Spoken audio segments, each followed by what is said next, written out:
So hello guys, अगर आपको याद है तो लास्ट क्लास में हमने क्या पढ़ा था। हमने पढ़ा था Raoult's law for non volatile solutes. ठीक है, तो हम लोग जितने भी तरह के राउल्ट्स लॉ हमारे सिलेबस में है, हमारे इस चैप्टर में है, वो सारे के सारे राउल्ट्स लॉ हम लोग पढ़ चुके हैं। ठीक है, Raoult's law for volatile solute भी आप पढ़ चुके हो। अगर मैं यहाँ पे लिखूँ तो राउल्ट्स लॉ फॉर, ये मेरा वाला पेन नहीं है, Raoult's law for volatile solute. कौन सा सॉल्यूट? Volatile solute. ये भी आप पढ़ चुके हैं, अगर मैं आपको याद दिलाऊं तो। देखना क्या था Raoult's law for volatile solute. Raoult's law for volatile solute ये बोलता है कि जो टोटल प्रेशर होता है किसी भी सॉल्यूशन का, वो डिपेंड करता है किस पे? P nought A chi A, P nought B chi B. मतलब pure vapour pressure of one component of the solution, फिर उसका mole fraction in the solution, और दूसरा pure pressure of second component of the solution and उसका mole fraction in the solution. इसके ऊपर depend करता है। ये तो हमारा पहला राउल्ट्स लॉ था। ठीक है, Raoult's law for volatile solute. अब अगर तुम मुझसे पूछो कि Raoult's law for non volatile solute क्या था सर, आपने पढ़ाया था अगर तो, अगर आपने पढ़ाया था तो ये ले लीजिए सर, देखना बड़े ध्यान से अंदर रूम में। अब देखो इसको मैं अगर क्लोन कर दूं और यहाँ पे लिख देता हूँ नॉन वॉलेटाइल सॉल्यूट। ठीक है, थोड़ा अपना आलस वाला गेम चलता है यार। आलस क्या मतलब, मजदूरी क्यों करें जब चीज़ें पहले से लिखी हुई हैं। तो क्या हो जाता था? P nought A minus P ए। ठीक है, मतलब क्या है? लोवरिंग इन वेपर प्रेशर पुराने वाले के मुकाबले, उसको क्या बोलते थे? relative lowering of vapor pressure. It depends on mole fraction of solute, non volatile solute. ये क्या है तुम्हारा दूसरा राउल्ट्स लॉ, किस लिए? नॉन वॉलेटाइल सॉल्यूट के लिए। ठीक है, और पहला वाला क्या था? वॉलेटाइल सॉल्यूट के लिए। वॉलेटाइल और नॉन वॉलेटाइल का मतलब क्या होता है? अगर आपको नहीं पता है तो बड़ी दिक्कत वाली बात है, मैं बताऊंगा भी नहीं। ठीक है, नहीं पता तो खोजना, पुराने लेक्चर्स पे जाओ देखो। अब करेंगे इसके ऊपर सवाल। ठीक है, अगर आपको याद है तो आखिरी क्लास में हमने इसके ऊपर सवाल ऑलरेडी किया हुआ था, एक सवाल हमने किया था। ठीक है, लेकिन वो क्लास मुझे बंद करनी पड़ी थी क्योंकि कुछ थोड़ा बहुत थकान हो गई थी, क्योंकि हम लोग टूर से आए थे उस समय, तो थोड़ा बहुत थकान उस बीच में हो गई थी। लेकिन ये सवाल हमने किया था। अब आज हम करेंगे दूसरा हमारा सवाल। इसके ऊपर 2-3 सवाल कर लेंगे जिससे क्या हो कि आपका टॉपिक थोड़ा सा स्ट्रांग हो जाए। देखना क्या लिखा हुआ है, the vapour pressure of pure benzene, यानी कि यहाँ पर प्योर दिया हुआ है, calculate the vapour pressure of a solution containing 30 gram of a low non volatile solute. क्या लिखा है? देखना बड़े ध्यान से, क्या लिखा है यहाँ पे? नॉन वॉलेटाइल सॉल्यूट, यानी कि सॉल्यूट क्या है तुम्हारा? नॉन वॉलेटाइल है। और आपसे पूछा क्या है? वेपर प्रेशर पूछा है सॉल्यूशन का। अब मुझे बताओ नॉन वॉलेटाइल सॉल्यूट के लिए क्या फॉर्मूला है? P nought A minus P A upon P nought A is equal to chi B. अब देखो सब कुछ सवाल में दिया हुआ है। पी नॉट ए का मतलब क्या होता है? Pure vapour pressure of solvent. P nought ए कितना है मुझे बताओ तुम लोग, सब लोग मिल करके, सारे बच्चे बताएंगे। क्या लिखा है? The vapour pressure of pure benzene is 100 millimetre Hg। P nought ए आपका दिया हुआ है। फिर लिखा है calculate the vapour pressure of solution. ठीक है, पी ए आपसे पूछा है। ठीक है, अब काई ए का फॉर्मूला क्या होता है अगर तुमको पता है तो? सॉरी, काई बी है। ठीक है, काई बी का फॉर्मूला क्या होता है? NB, यानी कि number of moles of solute upon number of moles of solvent plus number of moles of solute. अब मुझे बताओ number of moles of solute आप कैसे फाइंड करेंगे? Mass of solute upon molar मास। अब देखना मास क्या दिया हुआ है सॉल्यूट का, 30 gram of non volatile solute. ठीक है, जैसे देखना mass of solute upon molar mass of solute. वैसे यहाँ पे लिख सकते हैं मास ऑफ सॉल्वेंट अपॉन, थोड़ा इसको मैं ऊपर करूंगा जिससे क्या आसानी हो मुझे लिखने में। ठीक है, ये ऐसे है, mass of solvent upon molar mass of solvent, सब कुछ दिया हुआ है भाई सवाल में। फिर mass of solute upon molar mass of solute. ठीक है, इस तरह के। अब ये बहुत टफ सवाल आपके नहीं आते हैं। अगर आपको चीजें पढ़नी आ रही हैं और फॉर्मूला याद है तो आप Raoult's law for non volatile solute हो या फिर वॉलेटाइल सॉल्यूट हो, दोनों के सवाल आप आसानी से कर सकते हैं। अगर आप सवाल अच्छे से पढ़ रहे हो, समझ पा रहे हो और आपको फॉर्मूला याद है तो। ठीक है, तो आप आसानी से कर लोगे। उतने कोई बहुत ज्यादा मतलब एकदम, ठीक है, बहुत ऊपर लेवल के सवाल नहीं आते हैं, और ऊपर लेवल का सवाल इसमें बनेगा ही क्या। ठीक है, इससे टफ सवाल इसका बन ही नहीं सकता। दिक्कत वाली बात ये है। ठीक है, क्योंकि इसमें कुछ ज्यादा चीजें होती नहीं है, सीधा प्योर आपको लिखना है वेपर प्रेशर, फिर आपको लिखना है सॉल्यूशन का वेपर प्रेशर, फिर आपको लिखना है मोल फ्रैक्शन सॉल्यूट का, ठीक है। तो इसमें अब प्योर में वो क्या खेलेगा, वो हो सकता है कि यहाँ पर यूनिट चेंज कर दे, बस मैक्सिमम वो इतना ही यहाँ पे चेंज कर सकता है। और अपना मोल फ्रैक्शन यहाँ पे फाइंड करना है, तो आपको सबका वो आपका या तो डायरेक्ट मोल दे देगा, अगर और उसको टफ क्रिएट करना होगा तो इनका मास देगा, तो आप मास से पहले मोल फाइंड करो, फिर उसके बाद मोल से आपको क्या मिल जाएगा, मोल फ्रैक्शन मिल जाएगा, ठीक है। तो इतना ही टफ वो बना सकता है सवाल, इससे ज्यादा टफ वेरिएशन इस तरह के सवालों में आपका नहीं बन सकता है, ठीक है, वो पॉसिबल ही नहीं है। और जो चीज पॉसिबल नहीं है वो कैसे हो पाएगी। तो चलते हैं, ठीक है, ये काई भी तो लिखा ही रहेगा। तो अगर इस तरह के सवाल तुमने सॉल्व कर लिए, प्रैक्टिस अगर आपने कर ली घर पे, तो मान के चलो कि routes law for non volatile solute तो तुम्हारा तैयार हो चुका है। तो अब क्या है, mass of solute, mass of solute आपका दिया हुआ है कितना, 30 ग्राम। फिर लिखा है molar mass of solute, molar mass of solute आपका दिया है 60 ग्राम। फिर लिखा है mass of solvent, mass of solvent कितना दिया, 90 gram of benzene. Vapour pressure of pure benzene, यानी कि यही तुम्हारा क्या है, सॉल्वेंट है, किसी का प्योर दिया हुआ है, ठीक है, सॉल्वेंट का ही वो प्योर देगा। जो स्टार्टिंग में प्रेजेंट था वो कौन प्रेजेंट था, बस खाली सॉल्वेंट प्रेजेंट था, बाद में आपने उसके अंदर नॉन वोलेटाइल सॉल्यूट डाला, तब जाके उसके अंदर छेड़छाड़ हुई, वेपर प्रेशर उसका कम हुआ, फिर राउट्स लॉ आया मार्केट में। तो यानी कि स्टार्टिंग में कौन था, बस खाली सॉल्वेंट था। देखना बड़े ध्यान से, तो मास ऑफ सॉल्वेंट कितना है, 90 ग्राम है। Molar mass of solvent benzene का हालांकि आपको पता होना चाहिए, लेकिन यहाँ पे दिया भी हुआ है, ठीक है। फिर क्या लिखा है तुम्हारा, अच्छा ठीक है, हाँ, फिर आपका ये फिर से 30 हो गया, कितना हो गया, 60 हो गया, ठीक है। सॉल्व कर लो इसको, ये क्या तुम्हारा ग्राम पर मोल, और ये भी क्या आपका ग्राम पर मोल, ये भी ग्राम, ये भी क्या तुम्हारा ग्राम, ग्राम पर मोल, मॉलिक्यूल, ठीक है। अब देखना बड़े ध्यान से, जीरो से जीरो कट गया, जीरो से नहीं, ये जीरो जीरो कट गया, यानी कि 3 हो जाए 3, 3 टू 6, तो 1/2 अपॉन 90/78 प्लस 1/2, ठीक है।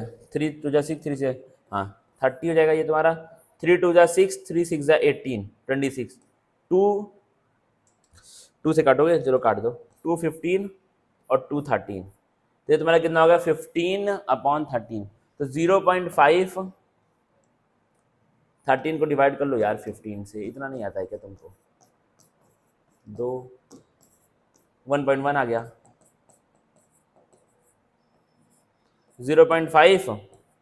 एक काम किया करो ना, केमिस्ट्री में जब भी आपके पास न्यूमेरिकल्स आए तो आप ट्राई करें कि 2 डेसिमल प्लेस तक तो आप सॉल्व कर ही दे, ठीक है, 2 से आगे मत जाओ और 2 से पीछे मत जाओ। जैसे मैंने यहाँ पे 1 करके छोड़ दिया, तो 1 करके मत छोड़ो, 2 तक कम से कम तुम सॉल्व कर दो, क्योंकि होता क्या है कि डेसिमल प्लेस के हेर फेर के चक्कर में कई बार आपके आंसर मैच नहीं होते हैं। जैसे आपका कॉम्पिटेटिव एग्जाम, मान लो नीट के एग्जाम में तुम बैठे हो या फिर जेईई मेन के एग्जाम में आप बैठे हैं, तो आपके आंसर कई बार मैच ही नहीं होते हैं, तो आप कंफ्यूज हो जाते हैं, ठीक है। लेकिन अगर आप 2 तक कर देंगे तो आपका लमसम अप्रोक्सीमेट वैल्यू वहां पर आ ही जाती है, ठीक है, अगर आप 2 तक कर देंगे। तो हैबिट डालो कि केमिस्ट्री में, बस खाली यहाँ पे बात कर रहा हूँ केमिस्ट्री की स्पेसिफिकली, मैं खाली बात कर रहा हूँ यहाँ पे, ठीक है। केमिस्ट्री के न्यूमेरिकल्स में आपको ट्राई करना है कि आप 2 डेसिमल प्लेस तक सवाल सॉल्व कर दें, ठीक है, अगर डेसिमल कहीं पर आ रहा है तो।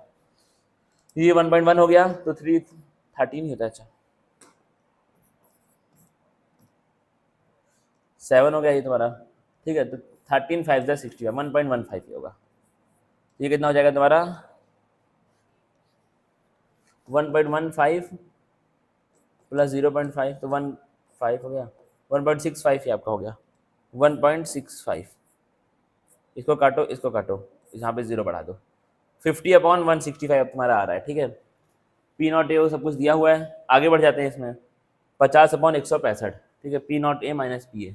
पी नॉट ए कितना दिया था, पी नॉट ए कितना दिया है, पी नॉट ए दिया तुम्हारा 100, यानी कि 100, अब मैं पी ए को x मान रहा हूँ, ठीक है, पी ए को यहाँ पे लिख लो, मैं x मान रहा हूँ, -x/100 इज इक्वल टू 50/165। एक बार देख लेते हैं क्या यही है, हाँ 50/165। अब क्या करोगे, अब इसको थोड़ा बहुत यहाँ पे काटो पीटो, 5 10 50, 5 3 15, 5 3 15, 10/33, और कट सकता है, अब मत काटो, ठीक है। अब सीधा खेल खेलो, इसको इधर क्रॉस मल्टीप्लाई करो, 3300 माइनस एक्स और 10 तो 1000 हो जाएगा, 3300 minus 33x is equal to 1000। Minus 33x is equal to 1000 minus 3300, minus 33x is equal to 1000 minus यानी कि 2300, minus 2300, x is equal to minus से माइनस कट जाएगा, 2300 अपॉन 33, 2300 अपॉन 33, ठीक है। तब 33 को सॉल्व करो भाई, कितना हो जाएगा, 3 4 जा 12, 3 5 जा 15, 3 7 जा 21। एक बार 33 को 7 से मल्टीप्लाई कर लेते हैं, 7 3 21 का 2 कैरी, 21 23 231 आ गया। अरे तुम भी करो भाई, खाली देखो मत, आप भी अपना कॉपी किताब निकाल के सॉल्व करिए, ठीक है, देखिए मत बस खाली, मेरा देख करके तुम कभी भी सीख नहीं पाओगे। कैलकुलेशन खुद से करोगे तब सीख पाओगे। तो अगर मैं यहाँ पे सॉल्व कर रहा हूँ तो ट्राई करो अपना कॉपी निकाल के जो जो चीज मैं कर रहा हूँ उसी को देख देख करके तुम अपना भी सॉल्व करते रहो, ठीक है। उसका फिर आंसर अपने आप मैच कर लेना। तो 201 यानी कि तुमको 33 6 जा ही जाएगा, ये 6 3 18 का 1 कैरी 198, ठीक है, 6 जा जाएगा 198, 10 में 8 गया 2, 12 में 9 3 0, 320 जा रहा है इस बार। 3 6 जा 3 7 3 8 जा 24, 3 9 जा 27, 3 10 जा 30, 330 हो जाएगा, 9 जा जाएगा, 9 3 27 का 2 कैरी 29 297, चलो ठीक है, पॉइंट भी नहीं है, 9 जा 2 9 7, 10 में 7 3 होता है, 11 में 9 का 2 होता है 0, 230 फिर से हो गया। तो फिर से आपको क्या जाएगा 69.6 क्योंकि 198 जाता है ये, 10 में 8 का 2, 12 में 9 का 3 हो 320, 69.69, ठीक है, 69.69 आपका आंसर है, ठीक है, मिलीमीटर एचजी तुम्हारा ये आंसर यहाँ पे आ चुका है, ठीक है। इसको मैं यहाँ पे साइड कर दे रहा हूँ जिससे क्या हो कि आपको कंफ्यूजन ना हो नोट डाउन करने में। साइड का मतलब यहाँ पे रख रहा हूँ इसको, ठीक है, थोड़ा सा इसको छोटा करके। कैलकुलेशन यहाँ पे हुआ है, कंफ्यूज मत होना, कैलकुलेशन मैंने यहाँ पे किया हुआ है। तो तुम्हारा आंसर क्या रहा है इसका 69.69 मिलीमीटर एचजी, ठीक है। अब एक बार इसको देख लो ध्यान से, 1 मिनट का तुम्हारे पास टाइम है, एक बार फटाफट इसको देख जाओ कि मैंने कैसे सॉल्व किया। पहले मैंने क्या किया इसके अंदर, पहले मैंने जो जो दिया हुआ था उसको मैंने यहाँ पे लिख लिया। पहले तो मैंने फॉर्मूला लिखा, फॉर्मूला मैंने कैसे लिखा, मैंने देखा कि यहाँ पर नॉन वोलेटाइल सॉल्यूट दिया हुआ है और वेपर प्रेशर सॉल्यूशन का पूछ रहा है, तो ये करने में हमारे पास सिर्फ एक ही ट्रिक है, ठीक है। इस तरह के सवाल को सॉल्व करने के लिए हमारे पास सिर्फ जहां पर नॉन वोलेटाइल सॉल्यूट दिया है और वेपर प्रेशर सॉल्यूशन का पूछा है, इस तरह के सवालों को सॉल्व करने के लिए हमारे पास सिर्फ एक ही तरीका है और वो तरीका मैंने यहाँ पे यूज कर लिया है, ठीक है। तो सिंपल सी बात है, इस तरीके से आपका ये वाला आंसर आ चुका है। अब क्या हम अगला सवाल सॉल्व करें या फिर आप इसको एक बार देखना चाहेंगे? देखोगे कौन सी, तुम्हारे ये देखने के लायक चीज ही नहीं है, तुम तो किसी और को देखते हो, आप तो किसी और को देखने वाले बच्चे हैं। देखो क्या लिखा, a solution is prepared by dissolving 10 gram of a non volatile solute. देखो क्या तुम सवाल पढ़ के पहचान पा रहे हो, non volatile solute in 90 gram of water, the vapour pressure of pure water at the same temperature is 25 millimetre Hg. देखो प्योर का भी दे दिया यहाँ पर, यानी कि यहाँ पे P0A दिया हुआ है। रेड पेन से आंसर नहीं लिखते हैं, क्या दिया, P0A दिया हुआ है, कितना दिया है 25 मिलीमीटर, क्योंकि प्योर का दिया है ना, तो प्योर मतलब P0A ही होता है। फिर क्या लिखा है, calculate the relative lowering of, तुमसे RLVP उसने पूछा है, यानी कि क्या पूछा है आपसे, काई बी पूछ रहा है, क्योंकि इसी को तो हम लोग क्या बोलते हैं, RLVP बोलते हैं, अगर आपने पढ़ा रखा, इसी को हम लोग क्या बोलते हैं, RLVP बोलते हैं, और इसी की वैल्यू क्या होती है, काई बी होती है। यानी कि अगर तुम काई बी फाइंड कर लोगे इसमें तो आपका आंसर ऑलरेडी आ चुका है। तो काई बी की वैल्यू क्या होती है, अब तो भाई तुमको ये सब रट जाना चाहिए, ठीक है, क्योंकि हम लोग इसको कंसंट्रेशन टर्म्स में भी पढ़ चुके हैं और इसको अभी भी पढ़ रहे हैं बार बार। Number of moles of B क्या हो जाएगा, mass of B upon molar mass of B, non volatile solute है। अब जैसे मैं झंझट नहीं कर रहा हूँ, ठीक है, फिर से यहाँ पे लिखूँ, ऐसे लिखूँ मास ऑफ बी फिर मोलर मास ऑफ बी, वो सब बच्चों वाला काम हो जाएगा। अभी हम लोग इसके पहले वाले सवाल में वो लिख करके आ रहे हैं। देखो क्या लिख रहे थे, number of moles of B मतलब क्या हुआ, mass of B upon molar mass of B. Number of moles of A का मतलब क्या हुआ, mass of A upon molar mass of A. Number of moles of B का मतलब क्या हुआ, mass of B upon molar mass of B. तो ये हम लोग ऑलरेडी लिख चुके हैं, अब उस चीज को बार बार लिखूं, टाइम वेस्ट करूं, तो उससे कुछ फायदा नहीं है, ठीक है। अब आज का जो मेरा टारगेट है, मेरे ख्याल से जो मैं चाह रहा हूं पढ़ाने का, हम आज आपका ideal solution, non ideal solution और एजियोट्रॉप्स, ठीक है, क्योंकि तीनों टॉपिक बस खाली समझाने वाले, उसमें बहुत ज्यादा आपको लिखने का कोई नीड उसके अंदर नहीं आता है। तो इसलिए मैं चाह रहा हूँ कि ये तीनों टॉपिक आज हमारे पूरे हो जाए, थोड़ा सा टाइम एक्स्ट्रा लगे लेकिन उसको हम लोग पूरा करके ही मानेंगे। इसीलिए जो चीजें आपको ऑलरेडी पता है उसको बार बार लिखने से कोई भी सेंस नहीं बनाता है, ठीक है। तो इसलिए मैं यहाँ पर नहीं लिख रहा हूँ।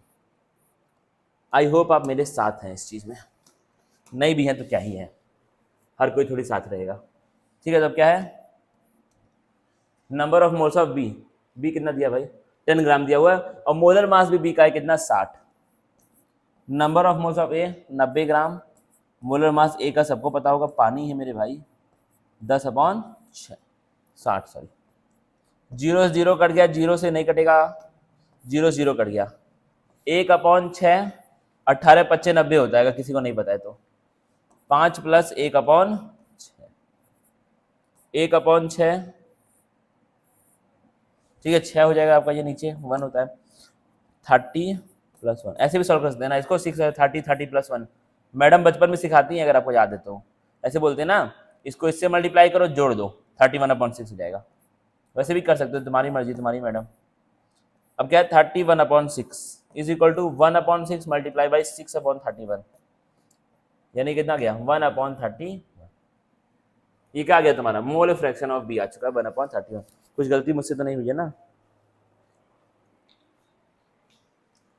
1/6 31/6, 1/6 का उल्टा हो गया 6, ठीक है। ये आपका क्या आ गया मोल फ्रैक्शन ऑफ बी, और इसी को हम लोग क्या बोलेंगे relative lowering of vapour pressure, simple बात है, ठीक है। अब आगे बढ़ जाओ, क्या इसका कुछ यहाँ पर यूनिट होगा, क्या यूनिट इसका हो सकता है? अगर आपने बचपन में क्लास 11th में यूनिट एंड मेजरमेंट नाम का चैप्टर फिजिक्स में पढ़ा है, तो आपको पता होगा कि यहाँ पर ऊपर भी प्रेशर है, ठीक है, और यहाँ पर भी क्या है प्रेशर है, लेकिन सर ये प्रेशर इससे माइनस होगा तो प्रेशर प्रेशर माइनस नहीं हो जाएगा, बैल वैल्यू क्या प्रेशर का, अगर दो प्रेशर को माइनस करेंगे तो बचेगा क्या, प्रेशर ही तो बचेगा मेरे भाई, यानी कि ऊपर भी तुम्हारा मिलीमीटर Hg है इस सवाल के हिसाब से, और नीचे भी ये प्रेशर है यानी कि क्या है मिलीमीटर Hg है, तो मिलीमीटर Hg से कट जाएगा तो क्या बचेगा, कुछ नहीं बचेगा, इसलिए इसका कुछ भी यूनिट नहीं होता है, ठीक है। अब अगर आपने यूनिट डायमेंशन पढ़ रखा है तो सही है, वरना याद कर लो कि relative lowering of vapour pressure का कोई भी यूनिट नहीं होता है, ठीक है। लेकिन कितना याद करोगे यार, इस तरह तमाम क्वांटिटीज आपकी आने वाली है केमिस्ट्री या फिजिक्स में, कितना आप याद करेंगे। इसीलिए मैं तुमको ये एडवाइस देता हूं कि आप ट्राई करें कि एक यूनिट एंड मेजरमेंट नाम का, अगर आप 12th में अभी बैठे हुए हैं, 12th में बैठे हुए अगर ये लेक्चर देख रहे हो तो यूनिट एंड मेजरमेंट नाम का चैप्टर आप जाकर के पढ़ लेना, ठीक है।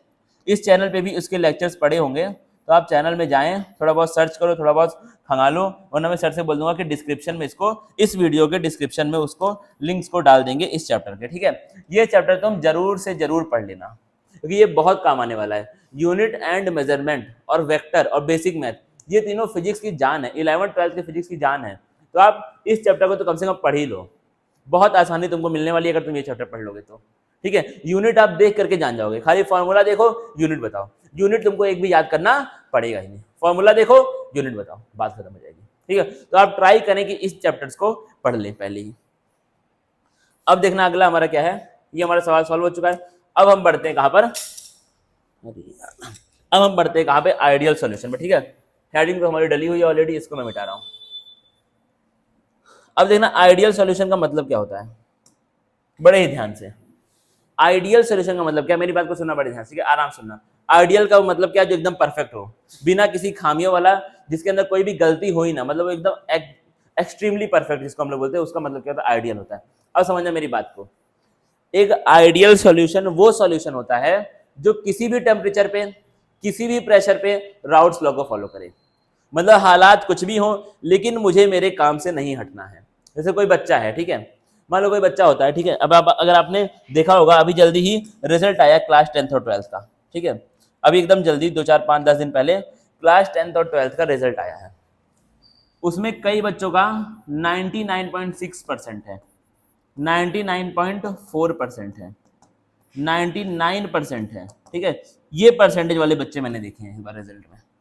इस बार क्या हर बार ऐसा होता है किसी का, ठीक है, 100% भी आया है, यहाँ तक कि 100% वाले भी बच्चे देखे गए हैं, एक दो बच्चे ये वाले भी हैं, ठीक है। तो ये हर बार ही होता है, ऐसा नहीं कि पहली बार हुआ है। अब तुम बताओ क्या उसके लाइफ में प्रॉब्लम्स नहीं होंगी क्या, कुछ क्या पूरे साल भर उसके लाइफ में कोई प्रॉब्लम आई ही नहीं, या फिर उसका ऐसा कभी हुआ ही नहीं कि वो सुबह सो करके उठा फिर उसका पढ़ने का मन नहीं किया, उसका स्कूल जाने का मन नहीं किया, उसका कोचिंग जाने का मन नहीं किया। क्या ऐसा हुआ? क्या ये पॉसिबल है? बिल्कुल भी पॉसिबल है, ये चीज बिल्कुल इम्पॉसिबल है। सबके लाइफ में प्रॉब्लम्स आती हैं, सबका मन नहीं करता है पढ़ने का, सब लोग डिस्ट्रैक्ट होते हैं, सभी के पास आजकल फोन है। तो ऐसा नहीं कि उसका मन नहीं किया होगा, लेकिन सोचो कि वो उन सब प्रॉब्लम्स को टालते हुए कभी भी अपने पढ़ाई से, अपने धर्म से नहीं हटा। धर्म का मतलब है कि आप जो काम आपका है उसको मैं धर्म मानता हूँ, ठीक है।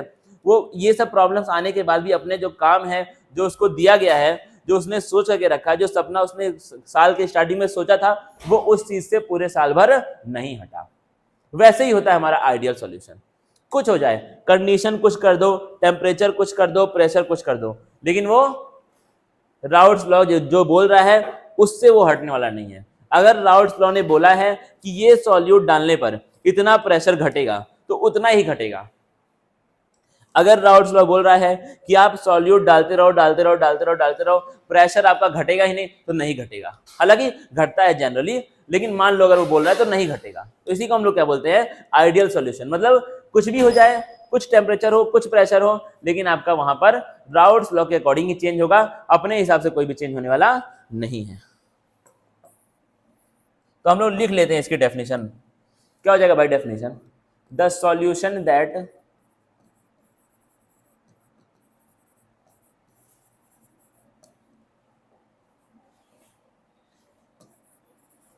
follows Raoult's law at all temperature and pressure। मतलब एक ऐसा सॉल्यूशन जो राउल्ट्स लॉ को फॉलो करता है हर एक टेम्परेचर पे और हर एक प्रेशर पे। एक और लाइन क्या लिखेंगे? द डिक्रीज इन, या फिर द डिक्रीमेंट, डिक्रीमेंट मतलब कमी, कम हो जाना। द डिक्रीमेंट इन, वीपी का मतलब क्या हो जाएगा? वीपी मतलब वेपर प्रेशर, ठीक है। The decrement in vapour pressure on adding A solute in case of ideal solution. मतलब कितनी कमी हो रही है वेपर प्रेशर में सॉल्यूट ऐड करने पे, on adding solute in case of ideal solution, in case of ideal solution is exactly. कमी होगी क्या? सॉल्यूट ऐड करने पे वेपर प्रेशर बढ़ भी सकता है? बिल्कुल नहीं, कोई चांस ही नहीं। अगर आप सॉल्यूट ऐड कर रहे हैं तो वेपर प्रेशर कम ही होना है, चाहे कुछ भी हो जाए। तो क्या लिखा है? द डिक्रीमेंट इन वीपी मतलब vapour pressure on adding solute in case of ideal solution is exactly what Raoult's law, what Raoult's law. ठीक है, मतलब क्या है? जो डिक्रीमेंट सॉल्यूट ऐड करने पे वेपर प्रेशर में होगा आइडियल सॉल्यूशन के केस में, वो उतना ही होगा जितना राउल्ट्स लॉ प्रेडिक्ट करता। सिंपल बात यहाँ पे लिखी हुई है। क्या आप इतना जान गए? अब देखना कंडीशंस या फिर features of a ideal solution. डालना हेडिंग, हेडिंग डालना है ना भाई? हाँ ठीक है। अभी इसका ग्राफ और एग्जाम्पल्स है हमारे पास, उनको हम लोग देखेंगे अभी लास्ट में, ठीक है। अब डालो heading features of an ideal solution.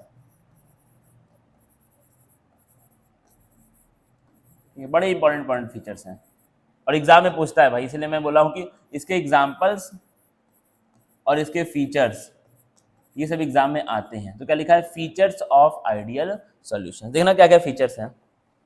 सबसे पहला फीचर क्या है कि तुम जब किसी प्योर सॉल्वेंट में अगर सॉल्यूट ऐड करोगे और वो जो बन रहा है वो आइडियल सॉल्यूशन है, तो होगा क्या? वेपर प्रेशर तुम्हारा क्या होगा? बिल्कुल राउल्ट्स लॉ के हिसाब से ही घटेगा। ठीक है, तो क्या है? Vapour pressure is exactly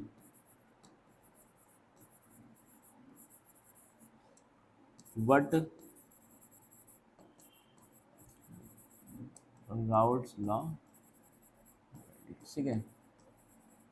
vapour pressure बोल दो या फिर बोल दो चेंज इन वेपर प्रेशर, ठीक है। सेकंड क्या है? अब समझना मेरी बात को एग्जांपल से। मान लो मेरे पास यहाँ पे कंटेनर है, ठीक है, मैंने 3 कंटेनर लिए हैं। एक में मेरे पास यहाँ पर ए है, ए के मॉलिक्यूल्स है, ठीक है। यहाँ पे कौन है? ए है। यहाँ पे कौन है आपका? ठीक, कलर दोनों सेम नहीं है, अलग अलग है। यहाँ पे बी है और यहाँ मेरे पास क्या है? सी है, ठीक है। सी नहीं है भाई, यहाँ पर ए भी है और बी भी है। रुक यार, गलत हो गया। ओहो, ठीक है, यहाँ पर ए भी है और बी भी, मतलब यहाँ मेरा सॉल्यूशन बना हुआ है।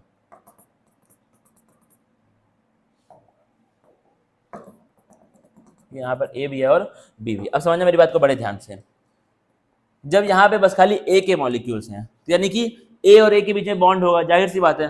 क्या मैं इसको ऐसे बोल सकता हूँ ए, क्योंकि ए के मॉलिक्यूल मतलब ए और ए के बीच में कुछ ना कुछ बॉन्ड होगा, क्योंकि किसी भी मैटर में मॉलिक्यूल्स किसी ना किसी बॉन्ड के द्वारा एक दूसरे से जुड़े हुए रहते हैं। ये बचपन का ज्ञान है 9th क्लास का, ठीक है। इसके अंदर बी है, यानी कि बी।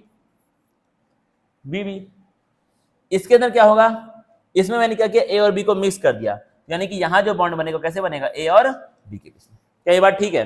अब देखना क्या होता है, आइडियल सॉल्यूशन में जितना स्ट्रॉन्ग ए का बॉन्ड है उतना ही, और जितना स्ट्रॉन्ग बी का बॉन्ड है उतना ही स्ट्रॉन्ग तुम्हारा ए बी का भी बॉन्ड होगा। यानी कि प्योर सॉल्वेंट के मॉलिक्यूल्स के बीच में जितना बॉन्ड स्ट्रेंथ है उतना ही सॉल्यूशन के मॉलिक्यूल्स, सॉल्यूशंस के दोनों कंपोनेंट्स के मॉलिक्यूल्स के बीच में होगा। तो यहां एक बात हम लोग लिख सकते हैं, अगर हम बात करें इंटरमॉलिक्यूलर फोर्सेस की, इंटरमॉलिक्यूलर फोर्सेस,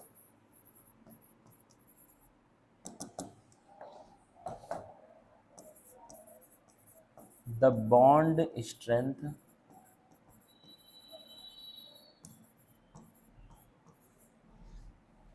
बिटवीन को पूरा लिखता हूं, pure molecules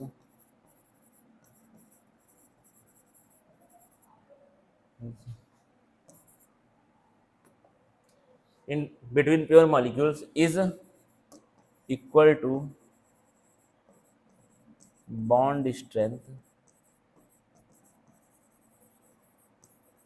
between molecules of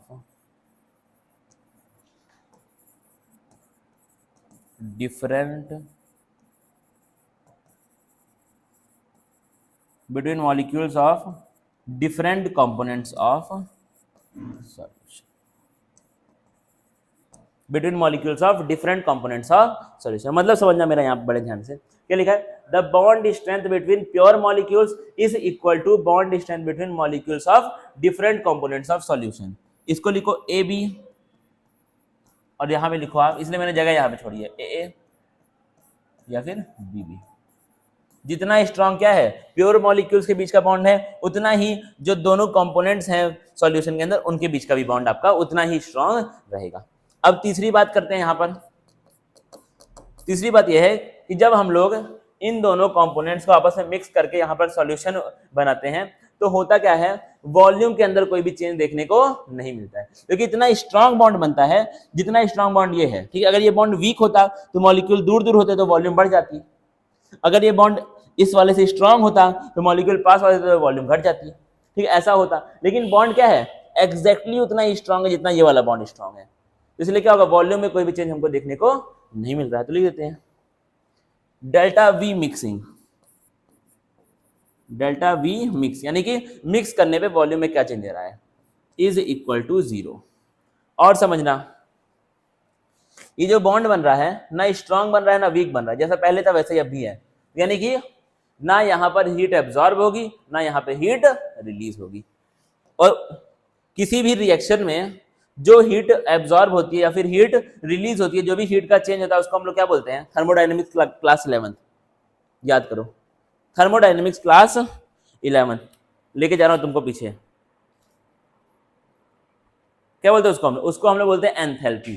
क्या बोलते हैं उसको हम लोग, एंथैल्पी। देख लो भाई, यानी कि delta H mix, enthalpy change, energy change भी क्या होगा, 0 होगा।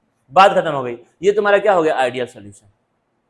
ना एंथैल्पी में चेंज, ना चेंज इन वॉल्यूम में चेंज, ना तुम्हारा, और इंटरमॉलिक्यूलर फोर्स में भी कोई भी चेंज नहीं होता है। जितना स्ट्रॉन्ग आपका प्योर का था उतना ही स्ट्रॉन्ग तुम्हारा इम्प्योर यानी कि सॉल्यूशन का भी है। अब बताओ क्या तुमको आइडियल सॉल्यूशन समझ में आ गया? इतना आपको पढ़ना है आइडियल सॉल्यूशन के बारे में, ठीक है। अब आखिरी में उसका एक ग्राफ देख लो जो कि काफी इंपॉर्टेंट है। समझना ध्यान से इस ग्राफ में क्या है, क्या खासियत है इस ग्राफ की। थोड़ा सा मैं इसको बड़ा करके, ठीक है,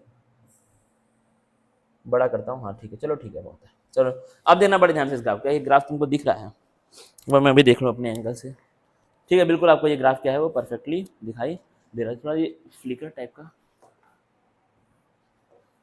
इसको मैं अगर थोड़ा सा यहाँ से, ठीक है, बीच में कुछ टेक्निकल प्रॉब्लम हुई थी, जाने दो उसको, बहुत ज़्यादा ध्यान देंगे तो फिर से हो जाएगी।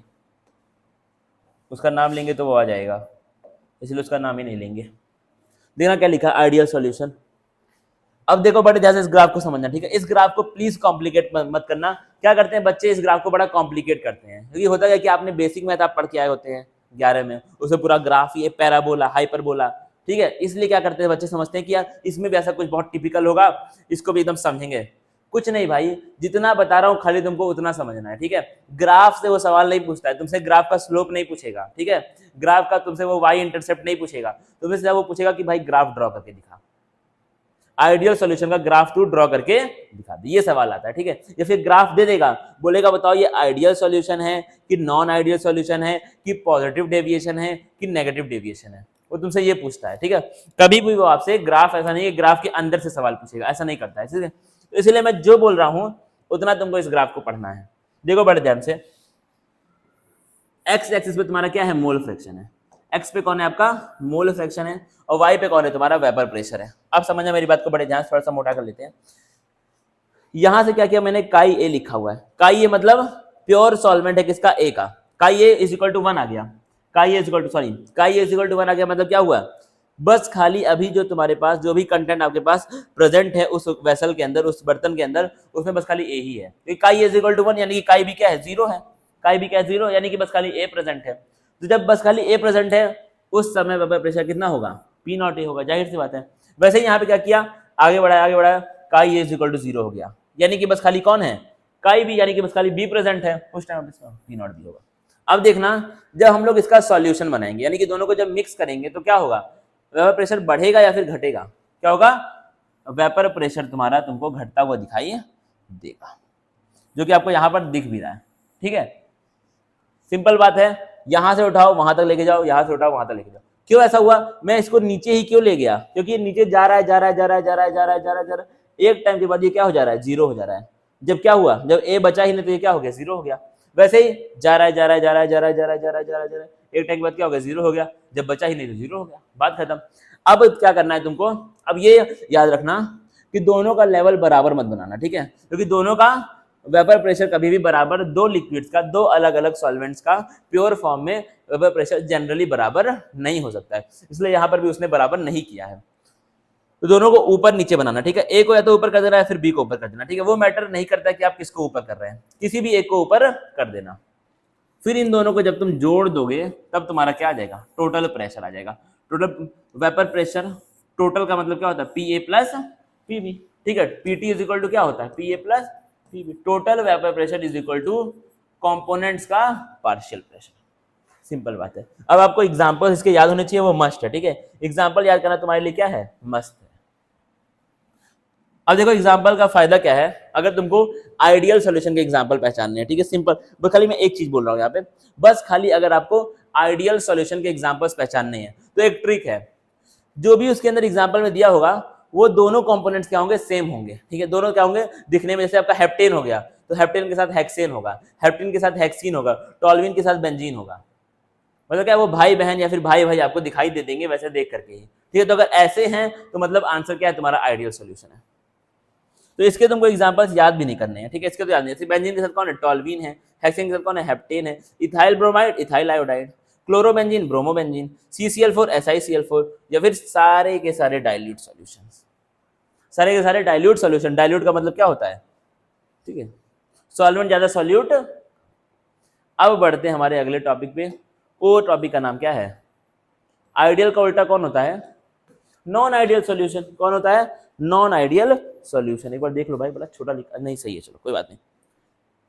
अब देखना क्या होगा, अगर बात करें नॉन आइडियल की, ऐसा सॉल्यूशन जो किसी भी टेम्परेचर पे या फिर हर एक टेम्परेचर और प्रेशर पे राउट्स लॉ को फॉलो ना करे, उसको हम लोग क्या बोलते हैं, नॉन आइडियल सॉल्यूशन बोलते हैं। यानी कि उसका जो भी वेपर प्रेशर में चेंज होगा, जो भी वेपर प्रेशर उसका कम होगा, वो क्या होगा, जैसा राउट्स लॉ प्रेडिक्ट करता है उसके हिसाब से नहीं होगा, ठीक है। थोड़ा सा मैं इसको चार्ज कर देता हूँ, 2 मिनट रुकना। अब देखना बड़े ध्यान से, ये क्या है तुम्हारा non ideal solution. Non ideal का मतलब क्या, अभी मैंने हालांकि बोल दिया है, क्या मतलब है कि ऐसा सॉल्यूशन जो हर एक टेम्परेचर और प्रेशर पे राउल्ट्स लॉ को फॉलो ना करे, यानी कि उसके अंदर वेपर प्रेशर में जो भी कमी हो रही है, जो भी चेंज हो रहा है, वो राउल्ट्स लॉ के हिसाब से नहीं हो रहा है। जो राउल्ट्स लॉ बोल रहा है या तो उससे कम हो जा रहा है या फिर उससे ज्यादा हो जा रहा है, मतलब राउल्ट्स लॉ के बराबर नहीं हो रहा है। बढ़ते हैं आगे यार, बोलने से क्या ही होगा। द सॉल्यूशन, थोड़ा सा इसको हल्का सा पतला करूंगा, that does not follow Raoult's law, और थोड़ा पतला करना पड़ेगा, टेढ़ा मेढ़ा हो जा रहा है। That does not follow Rahul's law, ठीक है, मैंने राहुल नहीं बोला, मैंने राउल्ट्स बोला, ठीक है, तुम सुन नहीं पा रहे हो, ठीक है। Raoult's law at all temperature, temperature को शॉर्ट फॉर्म में लिख सकता हूं क्या, बताना कमेंट में, अगले क्लास से लिखूंगा। At all temperature and pressure,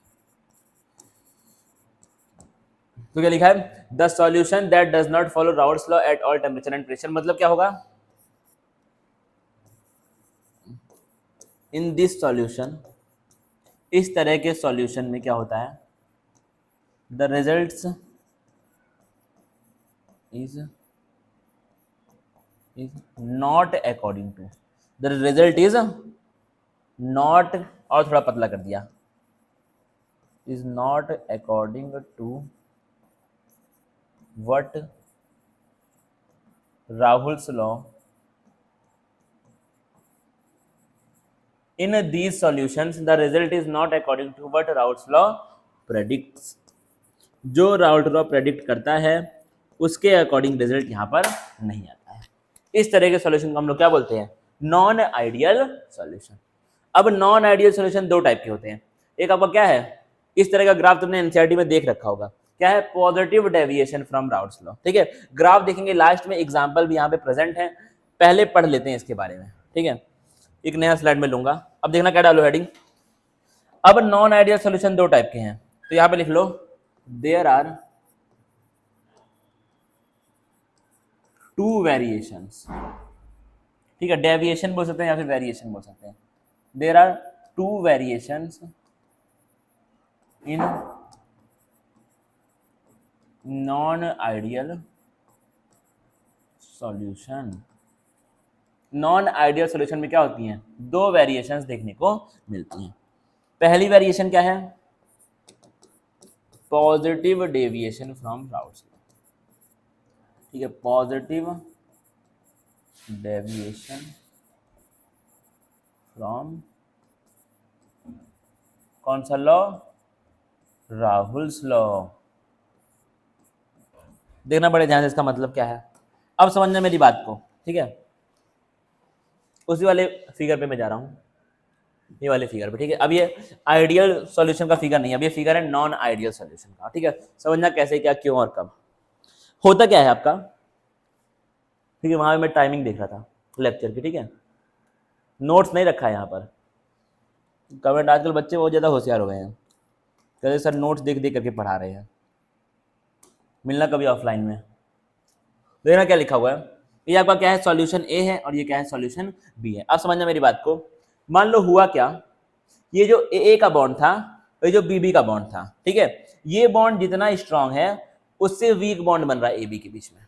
समझना मेरी बात को, क्या है, ए और बी के बॉन्ड से वीक बॉन्ड बन रहा है ए बी के बीच में, यानी कि जो प्योर फॉर्म में सॉल्वेंट के या फिर मॉलिक्यूल्स के बीच का जो बॉन्ड है प्योर फॉर्म में, वो जब उन दोनों को हम लोग सॉल्यूशन में मिक्स कर रहे हैं तो उन दोनों के मॉलिक्यूल्स के बीच में जो बॉन्ड बन रहा है वो उतना स्ट्रांग नहीं बन रहा है। अब मुझे बताना कि वेपर प्रेशर कब बनता है, जो हम लोग क्या करेंगे, इसको हीट करेंगे। अब क्या है, मैंने क्या बोला कि जो ए बी के बीच का बॉन्ड है वो वीक है, वो क्या है, बहुत वीक है इन दोनों के मुकाबले। तो क्या होगा, जब यहां वीक बॉन्ड बन रहा है, बॉन्ड क्या है, वीक है, यानी कि कम टेम्परेचर पे ही बॉन्ड्स टूट जाएंगे और वेपर बन जाएगा, कम टेम्परेचर पे ही बॉन्ड्स टूट जाएंगे और वेपर बन जाएगा। समझना मेरी बात को बड़े ध्यान से, कम टेम्परेचर पे ही बॉन्ड्स टूट जाएंगे और वेपर बन जाएगा, यानी कि यहां पर जो वेपर प्रेशर आएगा वो राउल्ट्स लॉ जो बोल रहा था उससे ज्यादा आएगा, क्योंकि बॉन्ड वीक है, हल्के से टेम्परेचर पे क्या बन जा रहे हैं, ज्यादा वेपर बन रहे हैं, यानी कि जो राउल्ट्स लॉ बोल रहा है उसके हिसाब से ज्यादा वेपर प्रेशर आ रहा है, vapour pressure is more than expected. और मेरी बात को सुनना बड़े ध्यान से। अब क्या है, ये वाले बॉन्ड क्या थे, स्ट्रॉन्ग बॉन्ड थे तो मॉलिक्यूल पास पास थे, ये बॉन्ड वीक बना। जब बॉन्ड वीक बना तो मॉलिक्यूल्स क्या होंगे, दूर दूर होंगे, तो वॉल्यूम भी क्या हो जाएगी, बढ़ जाएगी। वॉल्यूम भी क्या हो जाएगी, बढ़ जाएगी। एक और चीज समझना, जब यहाँ जो बॉन्ड बन रहा है वो वीक बन रहा है, तो हीट एब्जॉर्ब होनी चाहिए या फिर हीट रिलीज होनी चाहिए। हीट क्या होनी चाहिए, रिलीज होनी चाहिए। क्या होनी चाहिए, हीट। क्या आदमी है, जब स्ट्रॉन्ग बॉन्ड बनेगा तो हीट क्या होगी, रिलीज होगी, निकलेगी ना भाई। यहाँ पे स्ट्रॉन्ग जो चीज यहाँ बन रही है वो स्ट्रॉन्ग बने तो हीट यहाँ से निकलेगी। लेकिन जब वीक बॉन्ड बनेगा तो क्या होता है, हीट एब्जॉर्ब होती है। अगर तुमको कुछ नहीं आ रहा समझ में तो याद कर लेना कि यहाँ पे हीट क्या होगी, एब्जॉर्ब होगी। और जब हीट एब्जॉर्ब होती है तो उस तरह के रिएक्शन को हम लोग क्या बोलते हैं, एंडोथर्मिक रिएक्शन। Very good. अब जब इतना कुछ पढ़ लिया तो इसको लिख भी लेते हैं। कहाँ गया यार, देखना पोस्ट ग्रेजुएशन। सबसे पहली बात क्या है इसके अंदर, सबसे पहला पॉइंट क्या होता है कि जो ए बी वाला बॉन्ड है, द बॉन्ड बिटवीन, अब ये बिटवीन है, ठीक है, समझ जाना। तुम कहाँ समझोगे, इतना समझदार तुम थोड़ी हो। The bond between solution molecules या फिर between molecules of different components, अलग अलग कंपोनेंट्स के जो मॉलिक्यूल है, the bond between molecules of different components of solution,